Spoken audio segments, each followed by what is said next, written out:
The NHL season is officially over. We've gone through the highs of the Golden Knights missing the playoffs and the lows of everything about the Arizona Coyotes, all to reach this moment where one team stands above the rest and gets to keep this for a few months. This year, that team is the Colorado Avalanche. They dominated their way through the regular season and the postseason and have won the Stanley Cup. 99% of the players on the team will have their names etched onto Mr. Lord Stanley, and the entire state will be blasting All the Small Things by Blink-182 on repeat for years to come. But before I talk about that, hop on the Time Ferrari. We're going back to the 2016 to 2017 season. Wait, I went past it. Fuck! Unlike now, the Colorado Avalanche were not the best of them all in this season. In fact, they were the opposite. They were bad. Like, really, really bad. It was the worst hockey in Denver since the Rockies were in town. That's how bad it was. It started with Patrick Wall leaving a month before the season started, and then everything spiraled from there. Nobody on the team played well, and they finished with 22 wins and 48 points, making it one of the worst seasons ever by a non-expansion team. It was so bad that Matt Duchene asked the team to trade him because, in his own words, "I wanted to play playoff hockey." The Avalanche weren't at the Rocky Mountains. They were at rock bottom,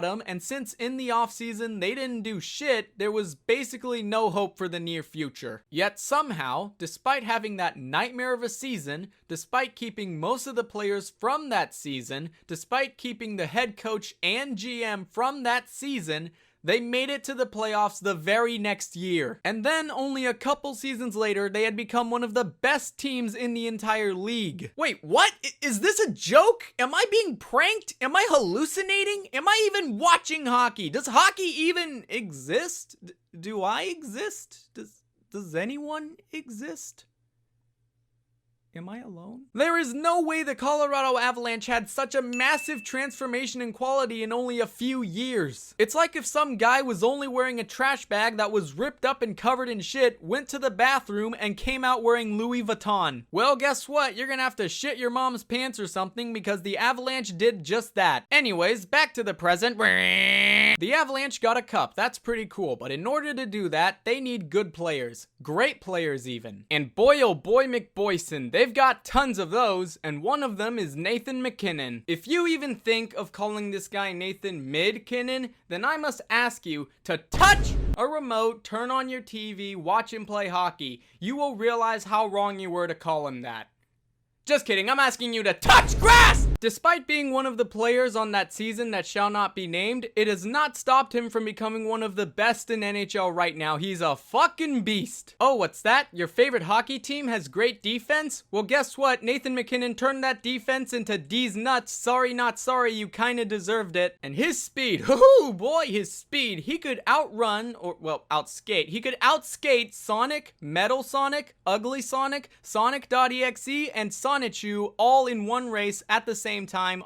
He's racing all of them, that's what I'm saying. Honestly, I'm not good at this whole explaining how good someone is thing, so just watch some highlights of him on YouTube. I know earlier I said to just watch him on TV, but hockey's not really on right now, so just watch some highlights and be amazed by how great he is. He's without a doubt one of the best players in the league right now. He's just so good, man. I can't stress it enough. He's great! However, there is another player on this team that you could argue is better than MacKinnon, and that player is Cale Makar. After that abortion of a season, the Avalanche were screwed over in the draft lottery and had to settle for the 4th overall pick. But with that pick, they chose Cale Makar. Would they have selected him if they had a higher pick in the draft? That doesn't matter. All that matters is that Cale Makar is absolutely fucking goated. This dude is a powerhouse. Kind of like Powerhouse Hobbs, but instead of me talking about actual, like, strength, like what powerhouse means, I'm talking about he's just really good at hockey. I don't know how strong he is. He could be weak as hell for all I know. While he himself can stop other teams' offenses from being good, he can also pull off magical bullshit on that offensive side of the coin. In fact, that magical bullshit helped him win the Norris Trophy, not named after Chuck Norris unfortunately, and the Conn Smythe Trophy. And of course, just like MacKinnon,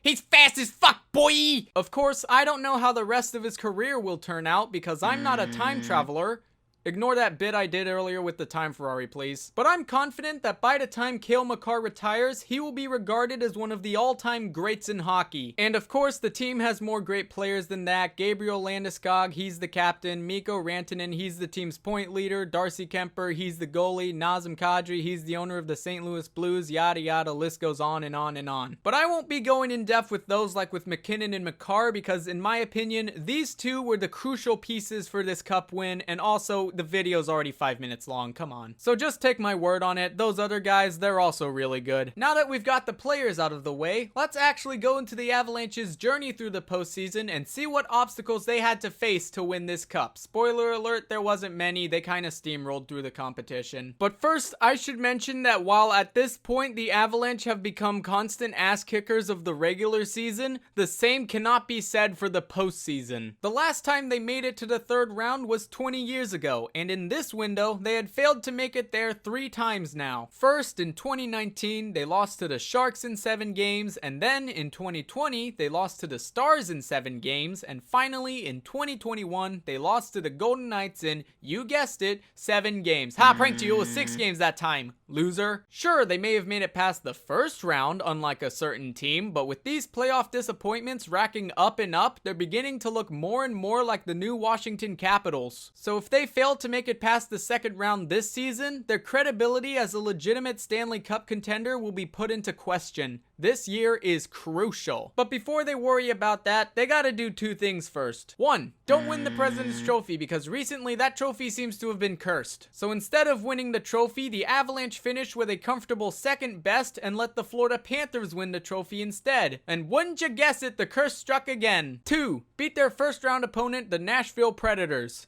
Yeah, no, it wasn't even close. The Predators got their asses kicked. They were the only team to not win a game this postseason. Hope you had fun, Nashville. Now get the fuck out. Also, Matt Duchene was on that team, so, you know, that's something. Okay, the Avalanche are back in the second round. Good job. This time, their opponent is the St. Louis Blues. Last season, the Avalanche swept this team in the first round, but the Blues this season are stronger and probably looking for revenge for last year. They start by splitting the first 2 games in Denver. Colorado wins game 1, St. Louis wins game 2. Everyone's happy. They're all spanking each other's butts and stuff. But then, game 3 in St. Louis, somebody better call Keemstar because there's been a drama. Halfway through the first period of game 3, Nazem Kadri collides with Blues goalie Jordan Binnington. This collision takes Binnington out for the rest of the series. And because of that, Nazem Kadri broke the Blues and their fan base. The fans decided the best way to handle losing their goalie was to become racist and send death threats. Kadri had to be escorted by law enforcement to the ice because of these threats. Meanwhile, the team's game plan went from winning games to killing Nazem Kadri. Kadri responded to these death threats and water bottles by scoring a hat trick the very next game in St. Louis. That's called karma. You see, while Nazem Kadri does kinda have a reputation for doing dirty bullshit like this, he actually didn't do anything wrong this time because he was pushed into Binnington by Callie Rosen. But nonetheless, congrats to the Blues and their fans on making Kadri likable. I'm sure he's enjoying living rent-free in your head as he and the Avs eliminate you in 6 games. Also, Stan Kroenke's the owner of the Avalanche or something, so yeah, that's extra salt on the wound for St. Louis. And now the third round, the conference finals, whatever you call it, the Avalanche have finally made it back after 20 years of not making it there, but the team isn't satisfied with that. They've already made it this far, why quit now? They don't want to settle for the we did pretty good, let's have a pizza and some beers cup. They want to go all in on the big prize, the Stanley Cup. However, their next opponent plans to force them into settling for the former, the Edmonton Oilers. The Oilers got here by first surviving the rebuilding LA Kings and then winning the Battle of Alberta off of a stupid bullshit call by the refs. That puck was not kicked in, it should have counted. Fuck you, refs, I hope beside your pillows and war for the rest of your life! They have these 2 guys named Connor McDavid and Leon Draisaitl, who, similar to McKinnon and Makar, are 2 of the best in the NHL right now. So this should be a very exciting 7-game series with these 2 teams going neck and neck down to the wire, down to the final seconds to see who moves on to the Stanley Cup Finals.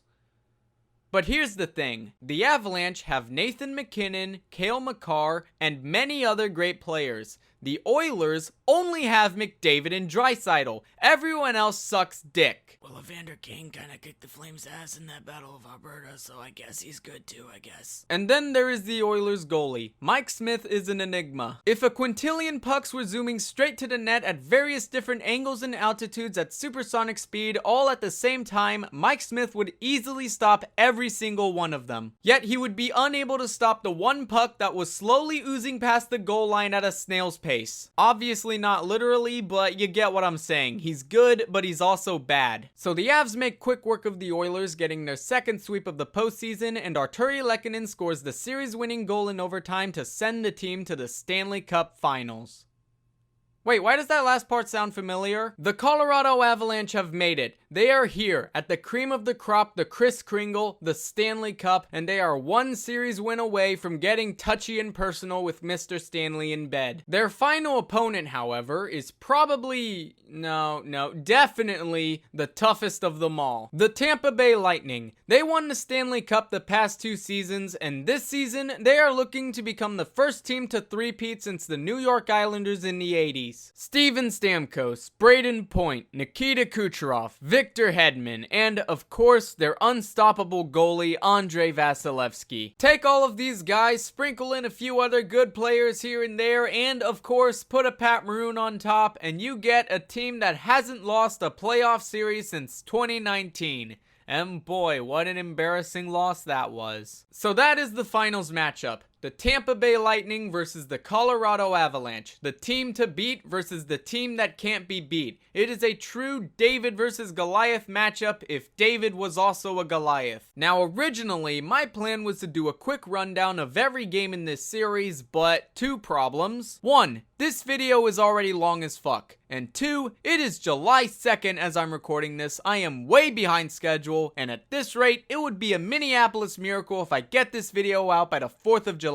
So I'll just keep it simple. The Avalanche did the impossible and turned Vasilevsky into a not brick wall, and they beat the Lightning 4-2 to win the Stanley Cup. Even though the Lightning lost this series, they have nothing to be ashamed of. They gave the Avalanche probably the toughest fight of this postseason, and also they already have 2 cups, so you win some, you lose some. Also, they'll get another chance next year. In the end, the Avalanche were just the better team, and they had everything they needed to win this cup. So to the Avalanche, I already know you're not watching this video, but congratulations on your cup win. You have earned the right to damage the fuck out of it, apparently. Jesus Christ. While off-season moves teams make and whatever free agents you have, I don't know, I haven't googled it, those may bring about new challenges in defending the cup. Don't think about that for now. For now, just enjoy this moment, cause you've earned it.